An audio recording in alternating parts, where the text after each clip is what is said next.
Kementerian Perpaduan Negara menyokong cadangan penubuhan jawatankuasa peringkat nasional bagi menangani isu rumah ibadat haram secara menyeluruh.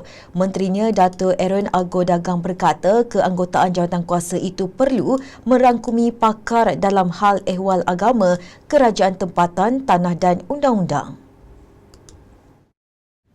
Jelas beliau pelantikan pakar dalam jawatankuasa itu bagi memastikan penyelesaian yang adil dan berlandaskan undang-undang. Tambahnya, sebarang isu berkaitan pembinaan rumah ibadat hendaklah diselesaikan melalui dialog dan rundingan bersama semua pihak berkepentingan. Penubuhan jawatankuasa peringkat nasional itu dicadangkan oleh Muhammad Hanif Khatir Abdullah berikutan isu pembinaan rumah ibadat secara haram. Sementara itu, Aaron turut menyambut baik titah yang di-Pertuan Agong Sultan Ibrahim supaya sebarang isu berkaitan pembinaan rumah ibadat mesti dipatuhi mengikut undang-undang dan tidak dipolitikkan.